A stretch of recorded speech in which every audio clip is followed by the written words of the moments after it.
మంచి మాట ఏది చెప్తే వినాలో అప్పుడే టైం లేదంటారు. తులసీదాస్ గారి జీవితంలో యథార్థంగా జరిగింది. రోజు వీళ్ళు అడిగేవారు జమీందారు గారిని, నీకు రామాయణం చెప్తాను వినవయ్యా అని. నీకంటే పాడే సాయంకాలం కాశీపట్నంలో గంగఒడ్డును కూర్చొని రామాయణం చెప్తుంటావు, నాకు అంత ఖాళీ లేదు, నేను ద్రవ్యార్జన చేస్తున్నాను అన్నాడు. వచ్చే ఏడాది కనపడి చూద్దాం అనేవాడు నవ్వుతూ. ప్రతి ఏడాది వెళ్ళి అడిగేవారు, రామాయణం చెప్తాను వింటావా అని. ఒక ఏడాది చాలా పరిహాసం చేసి వచ్చే ఏడాది కనపడన్నాడు. ఆ పై ఏడాది గుర్తు పెట్టుకుని మళ్ళీ వెళ్ళారు తులసీదాస్ గారు. వెళ్ళి ఆయన చూసేటప్పటికీ ఆ జమీందారు యొక్క జీవుడు ఆ శరీరాన్ని విడిచిపెట్టేసి ఆ ఇంట్లోనే ఉన్నటువంటి గోశాలలో ఒక ఎద్దులోకి ప్రవేశించి ఉన్నాడు. ఆ ఎద్దుకి ఇక్కడ పుండు పుట్టింది. పుండు పుడితే కాడి పెట్టడం కుదరదు, ఎద్దు పుండు కాకి నిప్పే, అందులో మాంసాన్ని పొడుచుకు తింటుంది. ఆ పుండు కొంచెం ఇలా ఒత్తిగిలించి దాని మీద కాడి పెడతారు. నడుస్తున్నప్పుడు ఈ పుండు కాడి కిందకు వస్తుంటుంది.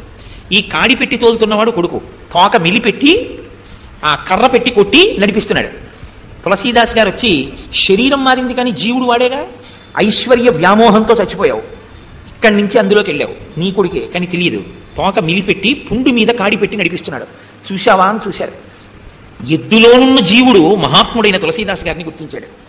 గుర్తించి కన్నుల నీరు పెట్టుకుని ఏడ్చాడు. ఆనాడు మీరు రామాయణం చెప్తానని ఇంటి చుట్టూ తిరిగారు, ఒక్కనాడు నేను రామాయణం వినలేదు, ఒక్కనాడు నేను రామ అనలేదు. నేను రామాయణం వినుంటే శ్రీరామ అని నోటితో అనుంటే నా జన్మ ఇలా ఉండేది కాదు, ఎంత పాడు చేసుకున్నాను అన్నాడు. కాబట్టి వినడం అంత తేలికేం కాదు, వినడానికి కూడా ఈశ్వరానుగ్రహం ఉండాలి. శివ